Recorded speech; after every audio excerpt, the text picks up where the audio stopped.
ఇది మెయిన్ వార్త. BJP MIM రహస్య ఒప్పందం. రహస్య ఒప్పందమే. 181 సీట్లలో ఎంఐఎం పోటీ. ఎక్కడ? బెంగాల్లో. బెంగాల్లో కలకలం. నిజంగా వాస్తవానికి ఇక్కడ దీది, ఇక్కడనేమో అసద్ అండ్ మోదీ. ఎందుకు రహస్య ఒప్పందం చేసుకున్నారు? మరి ఎంఐఎం పార్టీ ఎక్కడ పుట్టింది? సలావుద్దీన్ ఓవైసీ హైదరాబాద్ తెలంగాణలో పుట్టిన ఎంఐఎం పార్టీ. ఇప్పుడు ఏఐఎంఐఎం ఆల్ ఇండియా. అయితే వీళ్ళు మరి ఎందుకు రహస్య ఒప్పందం కుదుర్చుకున్నారు? 181 సీట్లలో పోటీ చేస్తున్నది బెంగాల్లో. ఎందుకంటే ముస్లిం పాపులేషన్ ఎక్కువ ఉన్నది అన్ని నియోజకవర్గాలలో. దాదాపు మ్యాక్సిమం అన్ని నియోజకవర్గాల్లో ముస్లిం జనాభా ఉంటుంది అక్కడ. అయితే ఏం చేయాలి? వీళ్ళు గెలవరు. ఎవరు? అసదుద్దీన్. ఎంఐఎం గెలవదు అక్కడ. అన్ని సీట్లలో ఎన్ని సీట్లలో గెలవదు. అక్కడ ఒకటి క్రియేట్ చేస్తారు. ఏంటంటే ముస్లింలము, మనము మన ఓట్లు మనకు పడాలి, మన ఓట్లు మనం వేసుకుంటే మనం ఏదైనా సాధించవచ్చు అనేది ఒక క్రియేట్ చేస్తారు. ఇక్కడ ఏంటంటే అందరూ ముస్లిమ్స్ దాదాపు ఇక్కడ మమతా బెనర్జీకి పట్టం కడుతున్నారు. మమతా బెనర్జీకే మద్దతు పలుకుతారు ఎక్కువ. ఆమెకే పట్టం కట్టుకుంటూ వస్తున్నారు. అయితే ఇప్పుడు ఏం చేయాలి? ఈమెను ఓడగొట్టాలి. ఈమెను ఓడగొట్టాలంటే ఎట్లయితుంది సాధ్యం? ఎట్లా పాసిబుల్ అవుతుంది? హిందువుల ఓట్లతోనే కంపేర్ చేసుకుంటే అక్కడ గెలవలేమని బీజేపీకి తెలుసు. ఏం చేయాలి? ఆమెను ఓడగొట్టాలంటే అసదుద్దీన్ కాళ్ళు పట్టుకోవాలి. కాళ్ళు పట్టుకోవాలి, బుజ్జగించాలి, గదమ పట్టుకోవాలి, బతిలాడాలి, అన్నీ చేయాలి. చేసి 181 సీట్లలో పోటీ చేస్తారు. దగ్గర దగ్గర 290 సీట్లే ఉంటాయి. 181 సీట్లలో పోటీ చేస్తారు. మరి తెలంగాణలో ఎందుకు పోటీ చేస్తలేరు? అన్ని సీట్లల్లో. ఆంధ్రప్రదేశ్లో ఎందుకు పోటీ చేస్తలేరు? కర్ణాటకలో ఎందుకు పోటీ చేస్తలేరు? ఎందుకు చేస్తలేరు ఇక్కడ మన దగ్గర? ఎందుకంటే బీజేపీ బలంగా లేదు కదా ఇక్కడ. వీళ్ళు పోటీ చేసినా లాభం లేదు ఇక్కడ. మిగతా పార్టీలు బలంగా ఉన్నాయి కాబట్టి ఎట్లా పోటీ చేసినా వాళ్ళే గెలుస్తారు. కాబట్టి ఇక్కడ పోటీ చేయరు. బెంగాల్లో ఎందుకు పోటీ చేస్తారంటే ఓట్లు చీల్చాలి. ముస్లిం ఓట్లు ఏం చేయాలి? ఈమెకు పడే ఓట్లు ఇక్కడ ఎంఐఎం ఓట్లు గుంజుకు రావాలి కోట్లని. వీళ్ళ ఓటు బ్యాంకును కొల్లగొట్టాలి. దీదీ ఓటు బ్యాంకుని, తృణమూల్ కాంగ్రెస్ ఓటు బ్యాంకును కొల్లగొట్టాలి. అది ఎవరి ప్లాను? నరేంద్ర మోడీ, అమిత్ షా వీళ్ళ ప్లాను. ఆ ఓట్లను కొల్లగొట్టేసి వీళ్ళిద్దరు ఫ్రెండ్స్, మంచి ఫ్రెండ్స్ వీళ్ళు. ఎంఐఎం బీజేపీ చాలా అది బలమైన ఫెవికాల్ బంధం. ఈయన నిలబెట్టించి ఇక్కడ పోటీ చేపిస్తారు. సేమ్ యూపీ ఫార్ములా యూజ్ చేస్తారు అన్నట్టు. యూపీలో కూడా ఎంఐఎం పోటీ చేస్తుంది. అన్ని నియోజకవర్గాలలో పోటీ చేస్తుంది. దాదాపు ఎక్కడెక్కడైతే వీళ్ళకు వ్యతిరేకంగా ఓట్లు ఉంటాయో అక్కడ పోటీ చేపించి వీళ్ళు పోటీ చేసి గెలుస్తుంటారు. అయితే ఈ ఓట్లు కొల్లగొడితే, ఈ ఓటు బ్యాంకును కొల్లగొట్టి వీళ్ళు ఓట్లు గుంజుకుంటే ఈ కొల్లగొట్టిన నియోజకవర్గాలని ఈ మోడీ బీజేపీ సొంతం చేసుకోవచ్చు అనే ఆలోచనతోనే ఒక పక్క ప్లాన్తో పోతున్నారు. మరి 181 సీట్లకు మరి పెట్టుబడి పెట్టాలి కదా. ఎక్కడి నుంచి వచ్చింది? అసదుద్దీన్కి పెట్టుబడి పైసలు ఎడికెళ్ళి వస్తాయి? ఉత్తగానైతే ఎంతో ఖర్చు అయితే ఉంటుంది కదా. మినిమం పోస్టర్లకో, కనీసము బండి ప్రచార రథాలకో, తిరుగుతందుకో, మినిమం దానికో దీనికో ఖర్చులు ఉంటాయి కదా. మరి వీళ్ళు ఎప్పుడు ఎక్కడ అధికారంలోకి రాలేదు. ఎంఐఎం పైసలు ఎక్కడి? అంటే ఏ కాన్స్టిట్యున్సీలో కూడా రాలేవు. మంత్రి పదవులు లేవు. అన్యాయంగా దోసుకు తిన్నారు, కాంట్రాక్టులు చేస్తారా అంటే ఏమీ లేవు. ఓన్లీ రాజకీయమే.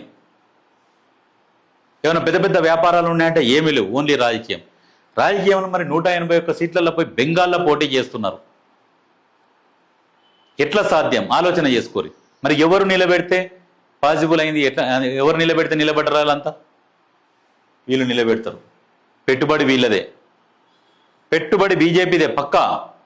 ప్రతి రూపాయి వాళ్ళకు పెట్టుబడి పెడతారు. పెట్టుబడి పెట్టించి ఈ ఓట్లు కొల్లగొట్టేయాలి. మమతా బెనర్జీ ఓట్లు చీలిస్తే, ఇప్పుడు లాస్ట్ టైం కొంత తక్కువలో ఓడిపోయారు కొంతమంది. ఎన్ని వేల ఓట్లతోనే 2000, 3000, 4000 ఓట్లతో ఓడిపోయిన అభ్యర్థులు ఉన్నారు కదా.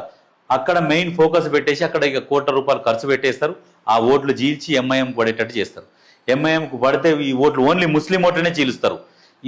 ఎట్లా అంటే విద్వేషపూరిత ప్రసంగాలు, ఇక ఏ కరింగే ఓ కరింగే, ఏ తోడింగే ఓ తోడింగే అనుకుంటారు. ఇక ఇవన్నీ తోడి విషపూరితమైన ప్రసంగాలు చేసి ఓటు బ్యాంకు చీల్చి గెలిచి అధికారంలోకి రావాలన్న యావతోని ఒక కుట్రతోని వీళ్ళ పొత్తిది.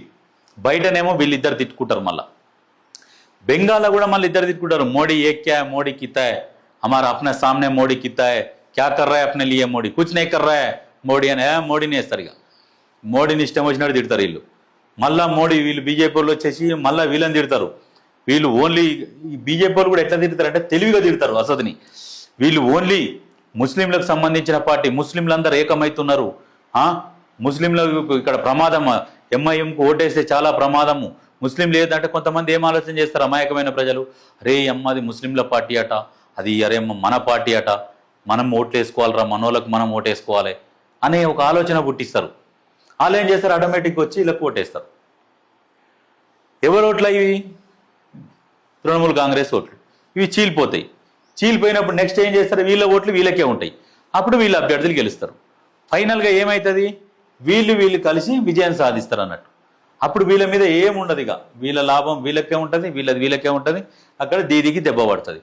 అసలు నష్టపోయేది వాళ్ళంటే ముస్లిం ప్రజలు నష్టపోతారు. సరే అక్కడ రోహింగ్యాలు ఉన్నారు, రోహింగ్యాలను తరిమి కొట్టాలి కదా, మరి తరిమి కొట్టాల్సిన బాధ్యత ఎవరిది? కేంద్రాంది కదా. మరి సైన్యం అంత పెద్ద సైన్యం ఉన్నది మన దగ్గర, బార్డర్లో సైన్యం పెట్టి లాఠీలు తీసుకొని ఉరికించి తరిమి కొట్టాలి. ఎందుకు తరిమి కొట్టలే? ఇక్కడ ఈయన ఉన్నాడు కదా చక్రం తిప్పుతానుకు, అసదుద్దీన్ ఉన్నాడు, చక్రం తిప్పుతాడు. అందుకని అక్కడ ఎలగొడతలేరు. రోహింగ్యాలను ఎలగొట్టవచ్చు, కానీ ఎలగొడతలేరు. ఎందుకు ఎలగొడతలేరు అంటే ఇందుకే ఓట్లు ఉన్నాయి వాళ్ళకు. అసదుని తీసుకొని వస్తాం, అసద్ ఓట్లు వేయించుకుంటాడు, మిగతాయి మాకు పడతాయి, మాకు పడితే మేము గెలిచి అధికారంలో ఉంటాం. ఇది రాజకీయం.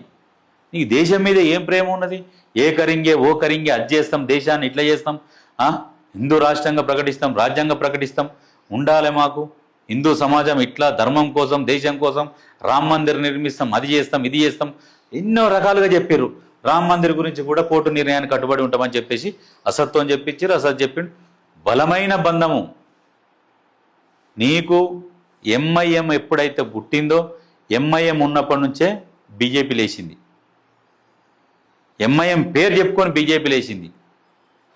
బీజేపీ పేరు చెప్పి ఎంఐఎం, ఈ రెండు ఒకరి పేరు ఒకరు తిట్టుకుంటూ వీళ్ళు లేస్తారు. నీకు ఉదాహరణకు చిల్లరగా చెప్తాను, చిల్లరగా సోషల్ మీడియాలో వ్యూస్ రావాలంటే ఏం చేస్తారు? ఒక్కరిని ఒకరు విపరీతంగా తిట్టుకునేసరికి వ్యూస్ వస్తాయి. ఏమేమి తిట్టుకుంటారో చూద్దామని. సేమ్ ఓట్లు పడాలంటే ఒకరినొకరు గట్టిగా విమర్శించుకుంటే ఓట్లు పడుతున్నాయి. ఇక్కడ వ్యూస్, ఇక్కడ ఓట్లు, అంతే. ఏం చేసినా రాజకీయ లబ్ధి కోసమే చేస్తున్నారు. నిజంగా మత విద్వేషాలను రెచ్చగొట్టే ముస్లిం కావచ్చు, హిందువులు కావచ్చు, ఈ వెధవలకు చెప్తున్నా, భవిష్యత్తులో దేశం నాశనం అయిపోతుందిరా మీ వల్ల. వాడెవడో రెచ్చగొట్టిండని మీరు రెచ్చిపోయి కొట్టుకొని దేశాన్ని ఆగం చేసే పరిస్థితి తీసుకురాకురి. మతపరమైన విద్వేషాలు రెచ్చగొడతారు. ఇప్పుడు వీళ్ళిద్దరు కలిసి పోటీ చేస్తున్నారు అనే విషయం మీకు తెలియదు. క్షుణ్ణంగా పరిశీలించి డీప్గా ఆలోచన చేస్తే మీకు అర్థమవుతుంది. ఏమొస్తుందిరా ఇవాళ పాకిస్తాన్ చూడుర్రా, పాకిస్తాన్ నిత్యావసర వస్తువులు చూడుర్రి, అక్కడ ప్రజల బతుకు చూడుర్రి, ఎట్లా బతుకుతున్నారు. ఆర్థిక వ్యవస్థ కుప్పగూలింది, ఏం దొరుకుతలేవు సరిగ్గా. ముస్లింలు ఏర్పడి మా సపరేట్ దేశమైంది, మేము ఏదో సాధిస్తామంటే ఏమైంది? బంగ్లాదేశ్ పరిస్థితి ఏంది? పాకిస్తాన్ పరిస్థితి ఏంది? ఏమైనాయి వాటి పరిస్థితి? ఇప్పుడు సరే దుబాయ్ అవ్వంటే చమురు నిల్వలు ఉన్నాయి కాబట్టి, పెట్రోల్ బావులు ఉన్నాయి కాబట్టి వాళ్ళది కొంచెం ఆర్థికంగా మంచిగా వాళ్ళు బలంగా ఉన్నారు. మరి మిగతా దేశాలు చూసుకోరి, జపాన్ కావచ్చు, చైనా కావచ్చు, వాళ్ళకి చమురు నిల్వలు ఉన్నాయా? వాళ్ళు ఎట్లా డెవలప్ అయ్యారు? కష్టపడి డెవలప్ అయ్యారు తెలివితోని. అక్కడ మతపరమైన విద్వేషాలు ఇటువంటివి లేవు కాబట్టి వాళ్ళు డెవలప్ అయ్యారు. మన దగ్గర ఈ మతపరమైన విద్వేషాలు రెచ్చగొట్టుకోవడం వల్ల ప్రపంచంలో భారతదేశ పరిస్థితి ఘోరంగా మారబోతున్నది.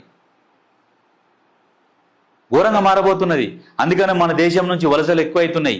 అందుకనే నిజంగా ప్రజలకు చెప్తున్నా, ఈ మత విద్వేషాలు రెచ్చగొడుతుంటే రెచ్చిపోతున్న మూర్ఖులకు చెప్తున్నా, అరే దరిద్రుల్లారా, వెదవల్లారా, ముస్లింలో ఉన్నోళ్లకు, హిందువులో ఉన్నోళ్ళకు ఇద్దరికి చెప్తున్నా, ఈ రెచ్చిపోయేటోళ్లకు, అరే వెదవల్లారా, వీళ్ళే కలిసి పోటీ చేస్తున్నారా బెంగాల్లా, మీరు రెచ్చిపోయి కొట్టుకోవడం ఎందుకురా?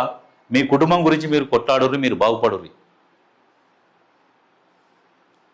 ఏం రాదు మీకు. వీళ్ళకన్నా కోట్ల రూపాయలు వెనకబడతాయి. వీళ్ళ ఫ్యామిలీలు మొత్తం తరతరాలు కూర్చొని తింటాయి. రాజకీయంగా వీళ్ళు బలంగా తయారవుతారు, ఆర్థికంగా బలంగా తయారవుతారు, జీవితకాలం కూర్చొని తింటారు. వీళ్ళు చెప్పే స్పీచ్లని, వాళ్ళ మాటలకు, వాళ్ళ ప్రలోభాలకు లొంగి మీరు రోడ్ల మీదకి వచ్చి కొట్లాడతారు చూడు. మీ అంత మూర్ఖులు ఇంకెవ్వడు లేడు. ఏం మతం ఏమరా? ఏ మతం బువ పెడుతుందా? ఏం పెడుతుందిరా? ఏ మతం ఏం పెట్టదు, నీ కష్టమే నీకు బోవెడుతుంది. డీప్గా మా మతం ఇట్లా మా మతం అట్లా అని చెప్పేసి మతాన్ని పట్టుకొని పాకలాడతారు. మొన్న ఏడో హోలీ అయింది, కలర్ పడ్డదట, చిన్న పిల్ల హోలీ ఆడతా, కలర్ పడితే వాడిని గుడి చంపారు. దేనికిరా? ఆ కలర్ పడితే ఏమైంది? కడుక్కుంటే పోయే కలర్. ఓ మనిషిని చంపితే ప్రాణం వస్తుందారా? రకరకాలుగా ఉన్నారు ఒక్కొక్కడు. అంటే మూర్ఖులు వీళ్ళు. చదువు లేని దరిద్రులకు ఇటువంటి పనులు చేస్తారు. ఇక రెచ్చిపోయేది కూడా అంటే చదువుకోని దరిద్రులు రెచ్చిపోతారు. అందుకనే చదువుకోండిరా, చదువుకుంటే బాగుపడతారు. ఇప్పుడు చూడు క్లియర్గా మీకు అర్థమవుతుంది. 181 సీట్లలో పోటీ చేస్తున్నారంటే ఏం మామూలు విషయం? అది మామూలు విషయం కాదు కదా. మరి ఎవడు పెట్టుబడి పెడుతున్నాడు? బీజేపీ పెట్టుబడి పెడుతుంది. వీళ్ళేంది? వీళ్ళు కాషాయం, వీళ్ళు ఆకుపచ్చ కలరు. పబ్లిక్లనేమో ఇట్లా కొట్టుకుంటారు. ఇక్కడికి వచ్చేసరికి రాజకీయంగా మాత్రం మంచి దోస్తులు. ఇక్కడ మమతా బెనర్జీని ఓడగొట్టాలి, వీళ్ళు అధికారంలోకి రావాలి. దానికోసం ఎంఐఎం పెట్టుబడి 181 సీట్లలో ఒక వేరే పార్టీతో కలిపి పోటీ చేస్తున్నది. ఈ పోటీలో భాగంగా రేపు చూడు రిజల్ట్స్ ఎట్లా వస్తాయి అనేది. ఇదే జరుగుతున్నది దేశంలో. అంత ఒకటే, వాళ్ళు నడమ కొట్లాడేటోడే లుచ్చగాడు. అది అర్థం చేసుకొని బతుకుర్రి. ఎంత రాజకీయాలని లోతుగా ఆలోచన చేయర్రి. లోతుగా ఆలోచన చేస్తే మీకు అర్థమవుతుంది. డీప్గా పోవాలి, అప్పుడు తెలుస్తుంది మీకు ఏం జరుగుతున్నది, ఏంది రాజకీయాలు ఎట్లా ఉన్నాయి అనేది తెలుస్తుంది. ఇక వాడు రెచ్చగొట్టినని వీడు రెచ్చగొట్టినని, అరే ఇది మా మతం, ఇది మా కులము, లొట్ట పీసుల మతం, లొట్ట పీసుల కులం. ఏది రాదు, కూరకు రాదు, ఊవకు రాదు. మీరు కష్టపడితేనే కంచంలో కన్నం వస్తుంది. అర్థమైందా? ఏ మతాన్ని పక్కకు పెట్టేసేరి, మతాన్ని పక్కకు పెట్టేసి కష్టపడాలి. వీళ్ళు చూడు ఎంత మంచిగా కలిసిపోయి పోటీ చేస్తారు. 181 సీట్లలో పెట్టుబడి పెట్టి మంచిగా వీళ్ళతోని పోటీ చేపించి ఓట్లు చీల్చి గెలిచి అధికారంలోకి వస్తారు. ఇది జరిగేది. అందుకనే ఇట్లా మతపరమైన ఈ విద్వేషాలలో కూడా రెచ్చగొడితే రెచ్చిపోకురి. మీ కుటుంబం కోసం మీరు కష్టపడరు. ఎవరో చెప్తే కాదు, ఏ పార్టీ కాదు, ఏ మతం కాదు, అన్ని పక్కకు పెట్టరు. ఫస్ట్ మీ పని, మీ కష్టం మీరు చేసుకోరు. క్లియర్గా అర్థమవుతుంది కదా. బెంగాల్ తీసుకున్నా, యూపీ తీసుకున్నా, ఎక్కడ తీసుకున్నా. అందుకనే ఇవన్నీ వదిలేసేయి. ప్రశాంతమైన జీవితం గడుపురి. ఎక్కడ రెచ్చిపోకురి. రెచ్చిపోయి మీ కుటుంబాలను, మీ జీవితాలను ఆగం చేసుకోకురి.